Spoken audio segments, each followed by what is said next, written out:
بەشێکین لە وڵاتێک کە خۆی کێشەی زۆرە، کێشەی دارایی زۆر گەورەی هەیە، کێشەی ئابووری هەیە، کێشەی سیاسی هەیە، کێشەی ئەمنی هەیە، کێشەی ناوچەیەشی هەیە و بەشێکی زۆری کێشەکانی ئێمە ئەو کێشانەی کە ئێمە هەمانە لە هەرێمی کوردستان لە ئاستی حکوومەتی فێدرالیش هەن. ڕەنگ بێ حەجمەکەشیان گەورەتر بێ بە حکومەوەی کە وڵاتەکە گەورەترە، دانیشتوانی زیاترە، ڕەنگ بە کێشە سیاسیەکان ئاڵۆزتر و فراوانتر بن لەوانەی کە لە هەرێمی کوردستان هەن. بۆیە ئەمە وای لێ کرد ئێمە ئەبێ خۆمان واقعی بین لە دەرەنجامی ئەم گفتوگۆیە و لە دەرەنجامی ئەم ڕێککەوتنانە، چ کاتی بن چ درێژخایەنەکان بن کە ڕاستە ئێمە چارەسەری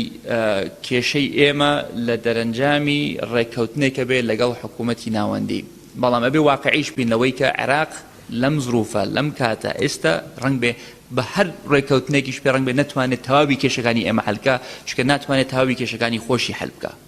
ئەمە ئەبێ ڕاستکۆ و ڕاشکاوانە مامەڵە لەگەڵ ئەم دۆخە بکەین، چون کێشەکەی عێراق و عەجزەکەی کە عێراق هەیەتی، عەجزە داراییەکەی کە هەیەتی زۆر گەورەترە لەو بەشە نەوتەی کە هەرێمی کوردستان بەرهەمیە هێنێ. بۆیە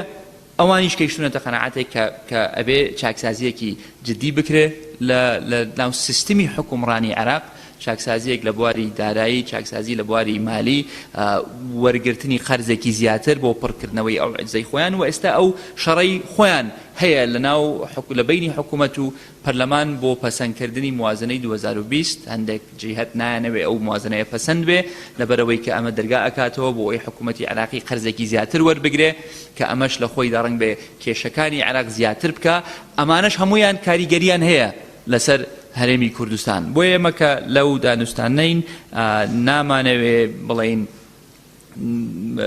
داوای شتێ بکەین کە ناواقعی بێ، بڵێن بابەت تۆ بەشی ئێمە حەلکە و خیروسیا خۆتان چیتان بەسەرایەت